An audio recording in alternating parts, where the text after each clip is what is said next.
This is Signal and Noise, bringing clarity to data, tech, and AI.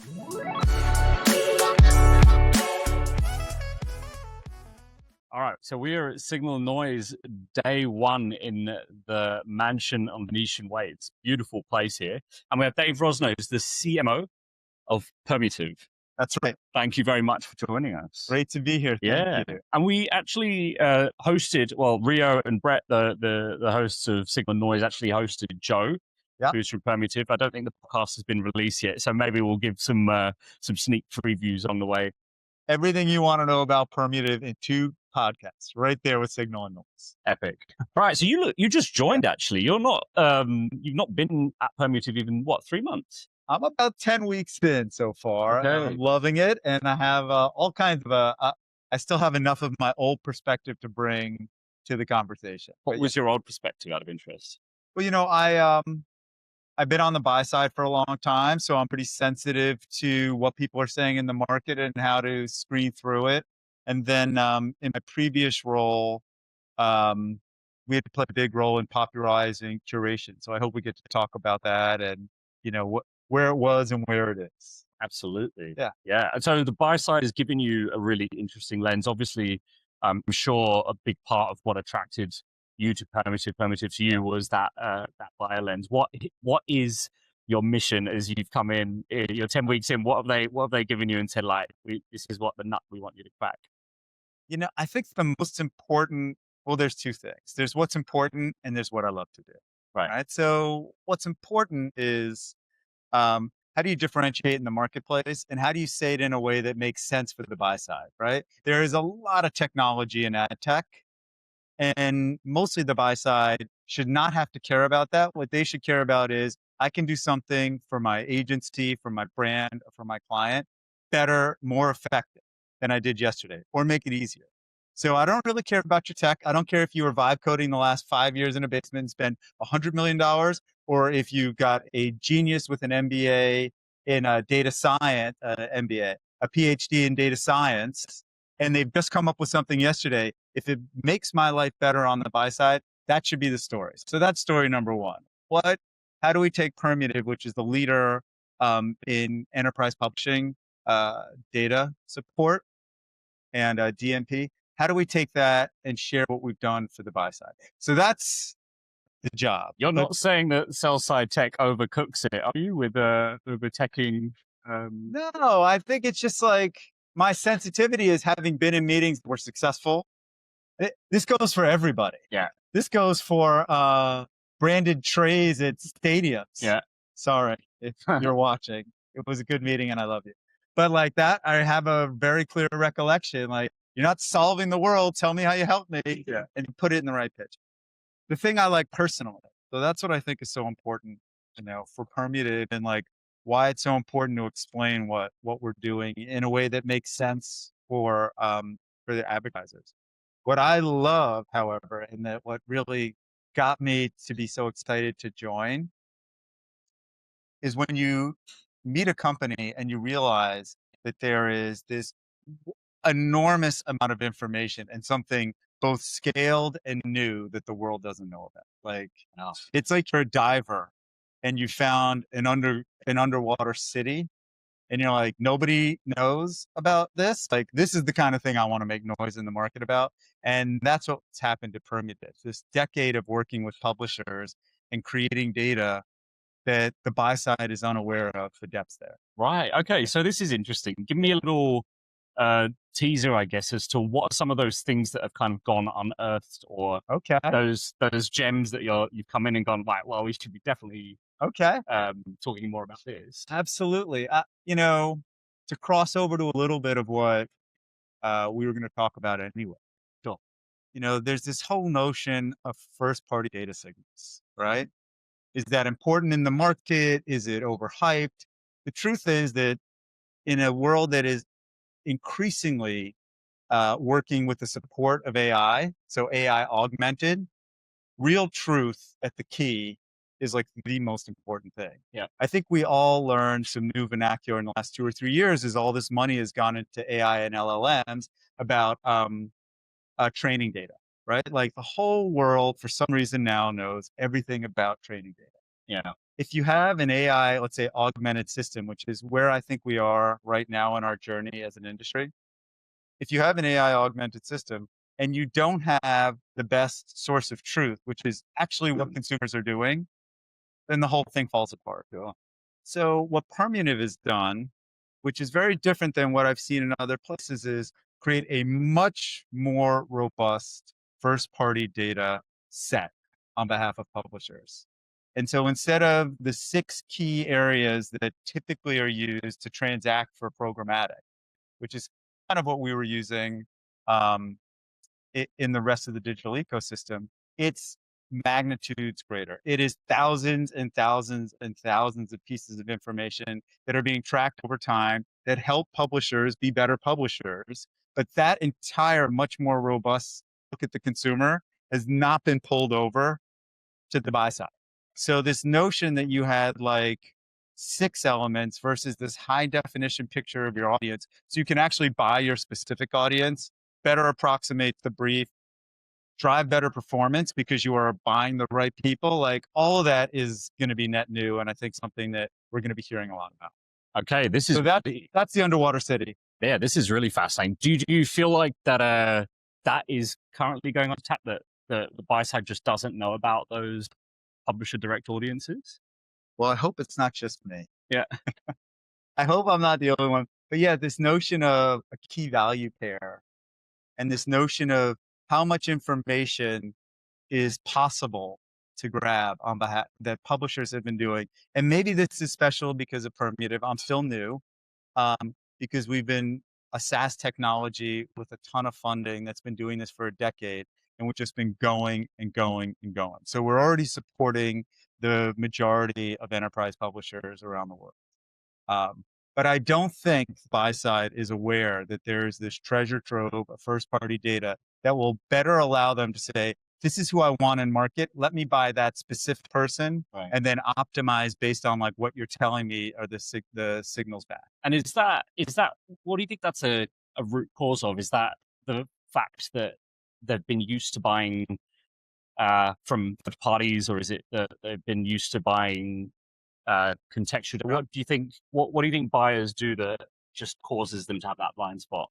Oh, this is not a buyer's thing. This just hasn't been available on the buy side. Right. So this is a company that has traditionally been working with publishers, and publishers needed this, by the way. Yeah. Like we have accrued 182,000 segments. There's no reason to have a first party deterministic data set like that unless it's in the service of publishers meeting advertiser needs. So this is just something that's new to the marketplace. Sometimes something new comes up. We've seen it. It creates a step change in what's possible in the digital ecosystem. And so I just think we've just started talking to the buy side in about the last year or so. And so this is just one of those things where we're going to be sharing it and figuring out the solutions, and it'll be rolling out. Fantastic. Yeah. Okay. So this is really interesting. And does this segue into curation for you? If you want it to. Yeah. Yeah, I mean, it really touches every part of the digital ecosystem. Right. So let's talk about a little bit about curation, what you Sure. believe it has been up until now, and Okay. what is it? What is it destined to be, or what potential has it got? Because I have heard lots of different lenses on it. It's the new ad network. It's a new way of doing this. It takes margin. Well, there's lots of different lenses that you hear online and the info. So help me break it down. Oh, let me define it like this. I've had this conversation a lot because in my former role, we did a lot to popularize curation. Yeah. So I think it's really important to keep in mind that there's 2 kinds of curation. There's regular curation and good curation. Good curation is how it started. Yeah.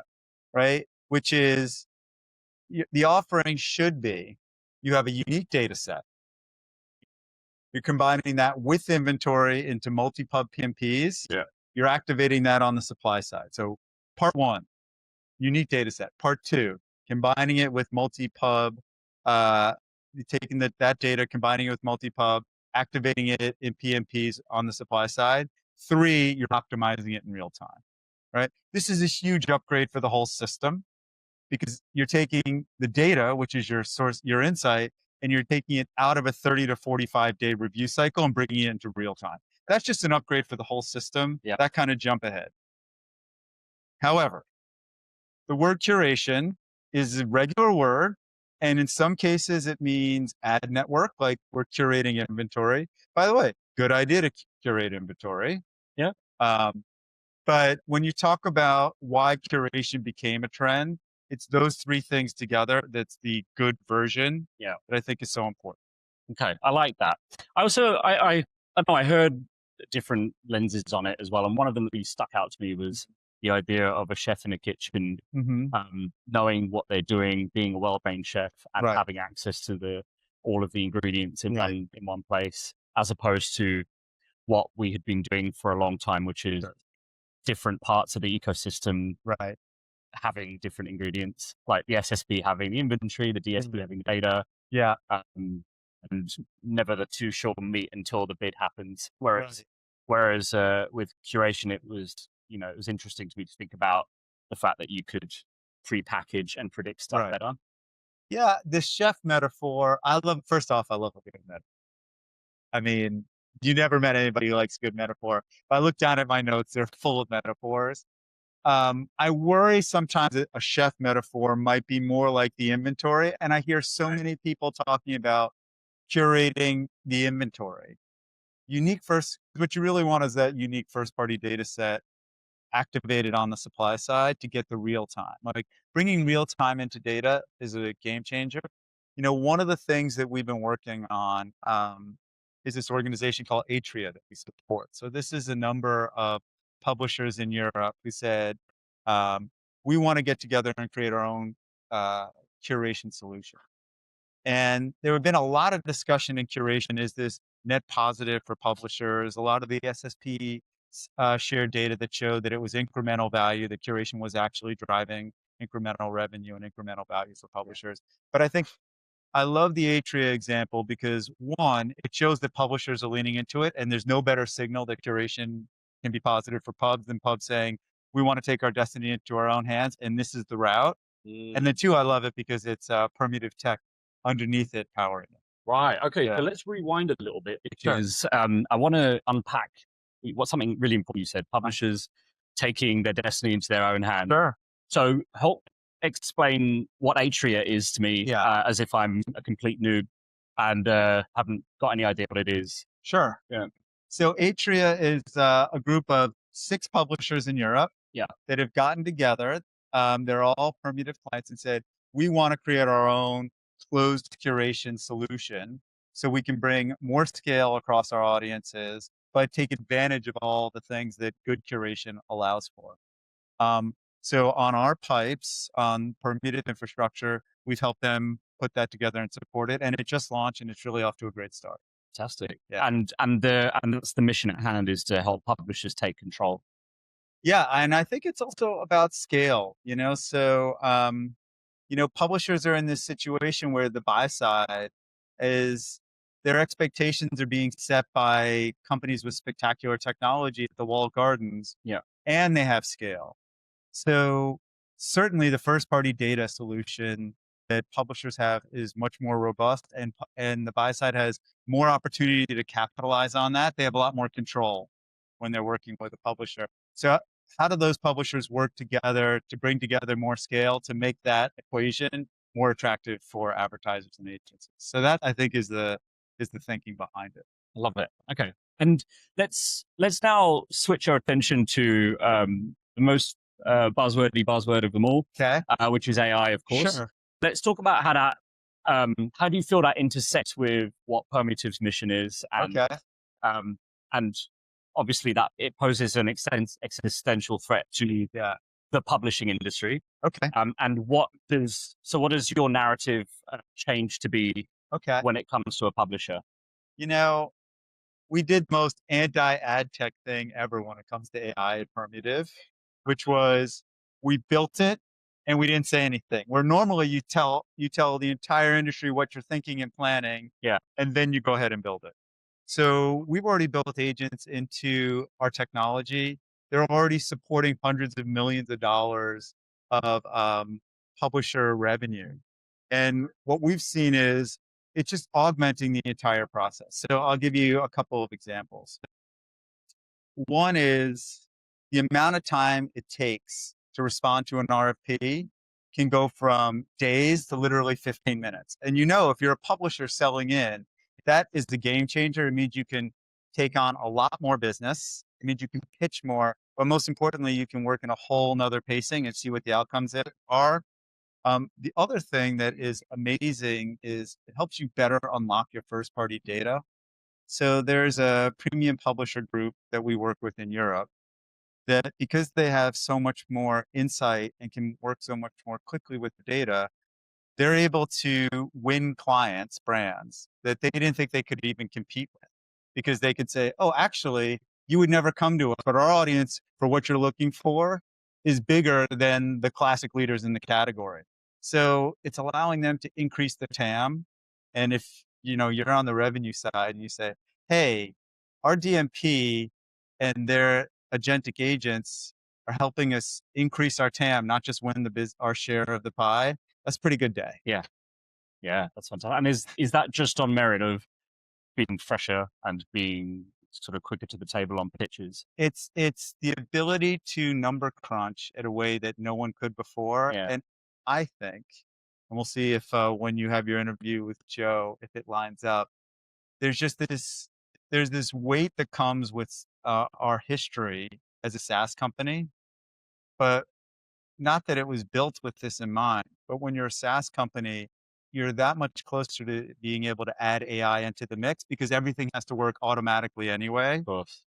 Where that might be more difficult as a managed service company. Yeah. So I think we saw this immediate opportunity to make our processes better, what our solutions were for clients better, and it has turned into, with AI, this just upgrade. So it used to be, if you want to figure out how to meet an RFP, you might want to talk to the person who knew your segmentation or your taxonomy the best and really work through it. Now the agents are great at that. It's like having your best librarian who's been at the company forever and knows all of your thousands of segments and can pull that together really quickly. It's like it's having the person you always want responding to the RFP always on at your fingertips. I love it. And it's, given marrying that with something else important you said, which was real-time data, which I also think as an industry, we've spent a long time not having access to real-time data, and not saying that. I think that's been a real thing in our industry where we talk about data, but only recently is it becoming really, really, really fresh. And so those two things combined, shout out that, things are becoming so much more efficient. That's exactly right. And the thing that is going to continuously change is we're going to realize where we can cut down lag in a lot of places. Because let's face it, if you are talking to the buy side and the original upgrade was taking the recency of the data or the optimization from like 30 to 45 days to real time, that's huge. Now we're going to keep finding, as we have better technology, there are all these little spots that can unlock more opportunity for the buy side. You can get faster over here. And, in any other industry, shaving seconds, shaving days, shaving weeks, whatever it is, provides a huge competitive advantage. So I think you're going to see smart tech companies, smart agencies, smart brands, like sniffing out who's on the cutting edge here, because things are changing again. And if they weren't leading before, here's our opportunity to have a real competitive advantage for the next 2 or 3 years. Yeah, I totally see that as well. The next couple of years are filled with huge leaps in and I love the terminology there, smart agencies, smart brands. Is sort of the discerning between who's using it right and not. So I think that will be the difference. Well, we all had a pass before on in the beginning of the industry, we all had a pass on how quickly we changed. And then we realized, wait a second, technology might drive a real competitive advantage very quickly. And so I think, there are now groups that are looking for that moment where if they jump in first and they can adopt some change, there's going to be a real advantage. Fantastic. This is a really good place to leave us. But thank you so much, Dave Rosner. I really appreciate your time. Wonderful to be here. Really excited. Excellent. Thank Talk you. soon.